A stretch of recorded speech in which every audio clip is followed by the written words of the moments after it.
어느 날 갑자기 세상이 빙글빙글 도는 어지럼증이 생겼는데 여기 병원 가면 이석증이라고 하고 저기 병원 가면 전정신경염 또 다른 데 가니까 메니에르 병이라고 해서 대체 내 어지럼증 원인이 뭔지 궁금하신 분들이 생각보다 많습니다. 그러면서 그 세 가지가 도대체 뭐가 다르냐고 마침 며칠 전에 저한테 물어본 분이 계셔서 오늘 영상을 기획하였습니다. 그래서 어지럼증 중에서 빙글빙글 도는 어지럼, 다른 말로 현운이라고 하는데 현운을 유발하는 세 가지 대표 원인인 이석증, 전정신경염, 그리고 메니에르 병을 쉽게 구분하는 방법을 오늘 영상에서 알려드리도록 하겠습니다. 세 가지 각각의 원인과 증상 차이를 알면 불안감도 줄이고 적절한 치료를 빨리 받을 수 있습니다. 어지럼으로 고생하는 분이라면 이 영상 끝까지 꼭 시청해보세요. 마지막으로 뇌경색 같은 뇌 질환으로도 빙글빙글 도는 어지럼증이 생길 수가 있지만 그건 지난번에 위험한 어지럼 구분하는 방법에 대한 영상에서 자세히 알려드렸으니까 참고만 하시면 됩니다. 안녕하세요. 여러분의 뇌 건강 가이드 신경과 전문의 박재현입니다. 저는 17년차 신경과 의사로서 삼성 서울병원에서 신경과를 전공했고 현재는 서울 양재역 인근 삼성 스마트 신경과 원장으로 지역 환자분들의 어지럼증, 두통, 수면장애 같은 신경계 질환을 치료하고 있습니다. 특히 어지럼증 진단과 치료에 관심을 두고 있어서 많은 환자분들을 만나고 있습니다. 최근에는 어지럼 극복 현명이라는 책을 써서 또 여러분들에게 어지럼증에 대한 여러 가지 정보를 드리고 있습니다. 제가 최근에 편찬한 책 홍보를 하자면 이 어지럼 극복 현명이라는 책을 최근에 편찬해서 오늘 말씀드리는 이석증, 메니에르 병, 전정신경염에 대한 자세한 정보 이 책에 있으니까 한번 궁금하시면 이 책을 사 보셔도 좋을 것 같습니다. 여러분, 어지럼이 얼마나 괴로운지 저도 잘 알고 있습니다. 저도 이석증 걸려봤거든요. 제 환자분들 중에서는 세상이 빙글빙글 돌아서 일어나다가 어지러워서 넘어질 뻔했어요. 갑자기 귀가 먹먹하고 소리가 이상하게 들려요 같은 말씀을 자주 하십니다. 정말 힘든 점은 어지럼증이 생기면 일상생활이 완전히 마비가 된다는 거죠. 평소에 정상적으로 했던 출퇴근, 집안일, 직장일, 학교일 등등이 갑자기 너무 어려워지고 무서워진다는 것이 어지럼증의 무서운 점입니다. 심지어 병원에 여러 번 가도 그냥 쉬라고 얘기 듣고 약 드시고 지켜보면 됩니다 같은 두루뭉실한 답변에 더 불안해 하시는 분들이 많이 있습니다. 나는 어지러워, 힘든데 병원 의사들은 별것 아닌 것처럼 또 진단명도 제대로 얘기 안 해주는 경우도 많이 있습니다. 그래서 어지럼증의 정확한 원인을 모르면 또 치료도 제대로 받을 수 없고 같은 증상이 또 찾아올까봐 늘 불안에 시달리게 됩니다. 오늘은 가장 흔히 볼 수 있는 귀 쪽 원인의 세 가지 어지럼증, 흔히 말초성 어지럼이라고 부르는 이석증, 전정신경염, 그리고 메니에르 병의 차이점을 누구나 쉽게 구분할 수 있도록 설명을 해드리도록 하겠습니다. 이 세 가지는 모두 빙글빙글 도는 어지럼증을 일으키지만 원인과 증상, 결과가 각각 다릅니다. 정확히 어떤 어지럼증인지 알면 치료 방법도 달라지고 불필요한 검사나 약물 복용을 줄일 수 있습니다. 한 가지 좀 진단이 어려운 점은 이 세 가지 중에서 두 가지가 섞여서 나타나는 경우가 종종 있습니다. 즉 이석증의 원인 중에 전정신경염이나 메니에르 병이 있기 때문에 이석증과 전정신경염이 동시에 와서 처음에는 이석증이라고 생각하고 이석증을 치료했고 이석증은 좋아졌는데 남아있는 전정신경염이 뒤늦게 진단되거나 그 반대인 경우도 있습니다. 메니에르 병도 마찬가지고요. 그래서 좀 헷갈리는 부분이 있을 수도 있는데 일단 오늘 제가 알려드리는 내용을 들어보시면 조금 더 잘 이해하실 수 있을 거라고 생각합니다. 첫 번째로 말씀드릴 것은 가장 흔한 어지럼증인 이석증에 대해서 설명해 드리도록 하겠습니다. 이석증은 귀 안에 작은 이석이 본래 있어야 될 위치, 여기 방구리관 모형인데 원래 이 안쪽 이석 주머니에 있어야 되거든요. 본래 있어야 될 위치에서 떨어져 나와서 이렇게 방구리관 안에, 물만 있어야 되는 방구리관 안에 들어가서 이런 식으로 돌이 들어가서 문제를 일으키는 것이 바로 이석증이라고 생각을 하시면 됩니다. 그래서 이 돌 때문에 어지러운데 나는 실제로 조금만 움직였는데 이 돌이 구르면서 실제로 조금만 움직였지만 내가 느끼기에는 10바퀴, 20바퀴, 심지어 3, 40바퀴 돈 것처럼 느껴지고 그러니까 우리가 빙빙 돌면서 어지러움을 느끼는 것이 바로 이석증입니다. 주요 증상은 무엇일까요? 이석증의 가장 특징적인 증상은 자세를 밟을 때만 생기는 빙글빙글 도는 짧게 지속되는 어지럼증입니다. 즉 이 돌이 가만히 가라앉아 있을 때는 어지럽지가 않습니다. 우리가 이렇게 움직이는 순간에 돌이 가라앉으면서 돌이 움직여지면서 어지럼증이 생기고요. 돌이 가라앉는데 보통 1, 2분 안에 다 가라앉기 때문에 1, 2분 이내로만 어지러운 것이 특징입니다. 누웠다 일어날 때, 고개를 돌릴 때, 위를 쳐다볼 때 갑자기 어지럼증이 생기고 보통 1, 2분 내로 빠르게 사라집니다. 중요한 점은 가만히 있으면 또 어지러움이 대부분 좋아진다는 것이죠. 그래서 이제 이석증은 움직일 때 어지러움이 생긴다 라고 하는 게 제일 큰 특징이고, 주로 이석이 이 안에 들어가는 것은 자다가 들어가기 때문에 새벽이나 아침에 이석증이 처음 발병하는 경우가 많습니다. 그리고 모든 어지럼증은 위장장애가 올 수가 있습니다. 메스꺼움이나 구토 같은 증상은 있을 수 있지만 청력이 떨어진다거나 이명은 거의 없습니다.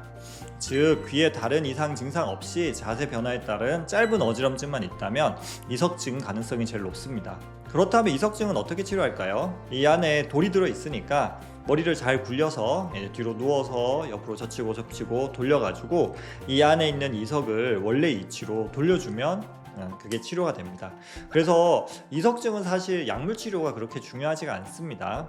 물론 동반된 증상 교정 위해서 약물 치료하기도 하지만 기본적으로 이석을 원위치 시켜주는 물리적인 치료, 이석 존복술이 가장 중요하다고 할 수가 있습니다.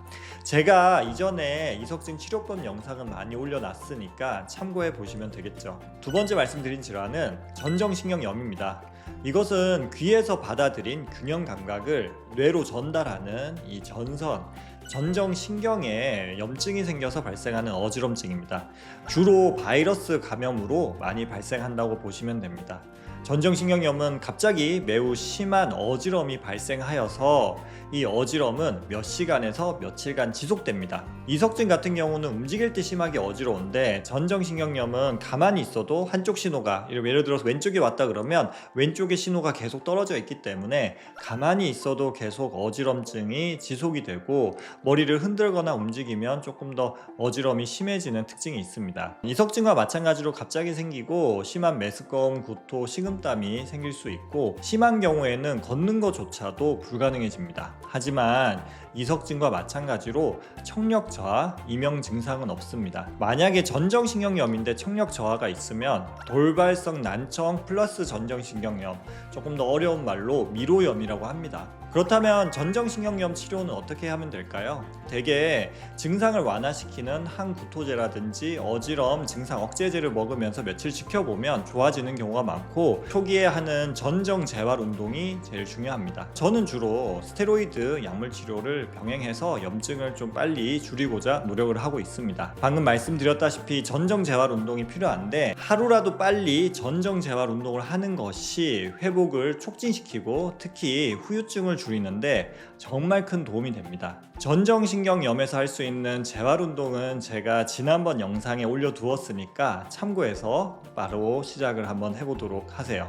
세 번째로 말씀드릴 어지럼증은 메니에르 병입니다. 메니에르 병은 귀 안에 내 림프액이라는 체액이 비정상적으로 증가해요. 즉 생성이 많이 되거나 흡수가 잘 안 돼서 압력이 올라가면서 발생합니다. 메니에르 병의 주요 증상은 갑자기 어지럼증이 생기면서 청각 증상이 함께 나타난다는 점입니다. 그림에서 보듯이 이게 방골이관 속에 림프액만 늘어나는 게 아니라 달팽이관 속 림프액도 같이 늘어나기 때문에 귀가 먹먹해진다든지 귀에서 우웅하는, 주로 저음성 귀울림, 이명이 생긴다든지 소리가 잘 안 들리는 청력 저하가 어지럼증과 함께 나타납니다. 어지럼증은 보통 한 몇십 분에서 몇 시간 정도 지속되어서 또 좋아지는 특징이 있고, 발작적으로 나타났다 사라졌다 또 나타났다 사라졌다 하는 특징이 있습니다. 앞서 말씀드린 이석증과 다르게 자세 변화와 상관없이 어지럼이 갑자기 발생을 하고 시간이 지날수록 청력이 점점 떨어질 수가 있습니다. 메니에르 병의 핵심은 귀 증상과 어지럼이 함께 온다는 것입니다. 그렇다면 메니에르 병은 어떻게 치료할까요? 메니에르 병은 급성기에는 증상을 완화시키기 위한 스테로이드나 이뇨제 같은 약물 치료가 주로 이루어지고요. 장기적으로는 생활습관 조절이 중요해서 소금을 적게 먹는 저염식이나 카페인이나 알코올 같은 생활습관 개선이 중요합니다. 약물 치료로는 이뇨제가 많이 사용되고 메네스라는 귀 쪽 혈관 확장제가 쓰이고는 합니다. 반복적인 심한 발작이 있는 경우에는 추가적인 치료가 필요할 수도 있습니다. 자, 세 가지 어지럼증을 한눈에 구분할 수 있는 방법을 한번 정리를 해드리도록 하겠습니다. 자세 바꿀 때마다 짧게 빙글빙글 돌면 이석증이고, 짧게 지속이 되고 자세 변화와 연관되고 갑자기 심한 어지럼증. 두 번째로는 자세 변화란 상관없이 갑자기 심하게 어지러움이 생기고 몇 시간에서 며칠 정도 어지럼증이 지속이 되면 전정신경염 가능성이 높고요. 마지막으로 이명이라든지 귀 먹먹함, 청력 저하와 함께 발작적으로 어지럼증이 생기고 몇십 분에서 몇 시간 후에 좋아지면서 이 어지럼증이 여러 번 반복되는 메니에르병입니다. 이 세 가지 병의 증상들이 조금씩 다르다고 생각을 하시면 되고, 또 추가로 말씀드릴 것은 이제 증상이 이제 생기는 패턴이 좀 차이가 납니다. 전정신경염은 그렇게 잘 재발하지 않습니다. 평생 뭐 있어도 한 번에서 끝나는 경우가 많고 한두 번 더 있을 수는 있습니다만은, 전정신경염은 기본적으로 한 번 세게 어지럼증이 온다, 세게 그리고 길게 어지럼증이 온다라고 생각을 하시면 되고, 두 번째로 이석증 같은 경우에는 한 번 생기더라도 보통 며칠이나 몇 주 이내에 좋아지는 경우가 대부분입니다. 그리고 재발을 할 수가 있기는 한데, 그 재발이라고 하는 게 또 다른 이석증이 그냥 생기는 거지 연속적으로 오는 경우는 거의 없습니다. 메니에르병은 좀 달라요. 메니에르병은 그냥 만성 재발성 질환이라고 생각을 하시면 됩니다. 그래서 메니에르병은 뭔가 컨디션이 안 좋을 때 자주 어지럼이라든지 청력 저하, 이명 같은 것들, 특히 귀 먹먹함이 재발한다는 특징이 메니에르병의 특징이라고 할 수가 있습니다. 이 세 가지 어지럼증의 원인도 조금 다른데요. 이석증은 이제 이석이 떨어져 나와야 되니까 머리에 부딪히거나 할 때 이제 잘 생기고, 그 외에도 칼슘, 비타민 D 부족, 혈류장애, 수면 부족, 스트레스, 그리고 또 다른 이제 귀 쪽 생기는 질환들인 전정신경염이나 메니에르병 등이 이석증의 원인이 되고, 사실 이석증의 원인은 정확하게 이제 파악하기 힘든 경우도 많이 있습니다. 전정신경염 같은 경우에는 숨어 살던 바이러스가 활동하면서 신경에 염증이 생기는 경우가 제일 많고, 일부에서는 미세 혈액순환 장애도 좀 관련되는 걸로 생각하고 있습니다. 즉 면역력이 떨어지는 게 좀 주요한 원인이 될 것 같습니다. 메니에르병 같은 경우에는 중요한 게 이제 붓는 거잖아요. 그래서 물의 조절이 잘 안 되는 것, 즉 염분이 제일 중요한 걸로 돼 있고, 그 외에 카페인이라든지 술, 수면 부족, 스트레스, 이런 것들이 메니에르병의 발병과 관련이 있습니다. 그래서 각각의 원인에 따라서 예방법도 조금씩 차이가 나게 됩니다. 그리고 앞서 말씀드렸다시피 이 세 가지 병이 또 서로 독립적으로 있는 게 아니라 같이 생기는 경우가 많고, 혹은 검사 결과가 조금 애매해서 정확하게 이석증 메니에르병 혹은 이석증 전정신경염을 구분하기 힘든 경우가 있습니다. 그래서 두 가지 병이 같이 생겼거나 구분이 힘들기 때문에 어디 병원에 가면 이석증 가능성이 높습니다, 어디 병원에 가면 전정신경염 가능성이 높습니다, 이런 얘기를 듣고는 하고요.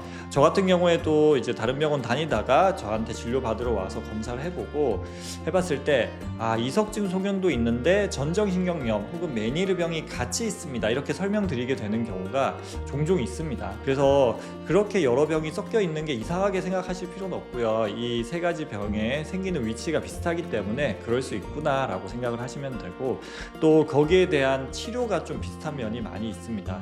이석증 같은 경우는 좀 독특하게 이석 전복수를 하게 되지만, 공통적으로 전정 재활 운동이 도움이 많이 되고, 일상생활에서 뭔가 조절하는 것들이 중요합니다. 잠을 충분히 자고, 술 피하고, 카페인도 좀 안 좋은 경향이 있고, 누워있는 습관보다는 자꾸 활동하는 습관들이 이러한 어지럼증을 치료하고 예방하는 데 큰 도움이 된다, 이렇게 보시면 됩니다. 오늘은 흔히 볼 수 있는 세 가지 어지럼증의 차이점에 대해서 자세히 설명을 드렸습니다. 좀 제 영상이 이 병들을 앓고 계시는 분들에게 조금이나마 도움이 되셨으면 좋겠습니다. 그래서 이러한 증상들을 잘 알고 있으면 내 어지럼이 어떤 건지 대략적으로 파악할 수 있는데, 물론 정확한 진단은 신경과나 이비인후과 전문의에게 받는 것이 중요합니다. 하지만 이러한 기본 지식이 있으면 의사와 상담하는 데 더 도움이 될 것 같아서 오늘 영상을 준비했습니다.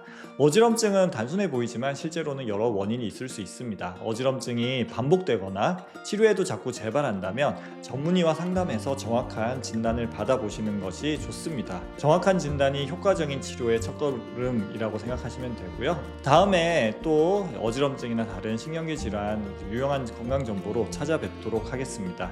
긴 영상 끝까지 시청해 주셔서 너무 감사하고, 좋아요, 구독을 부탁드리고, 주위에 어지럼증으로 고생하시는 분들에게 분들에게 제 영상을 널리 퍼뜨려 주시고 아까 말씀드린 제 책도 한번 보시면 도움 될 거라고 생각합니다. 신경과 전문의 박재현이었습니다.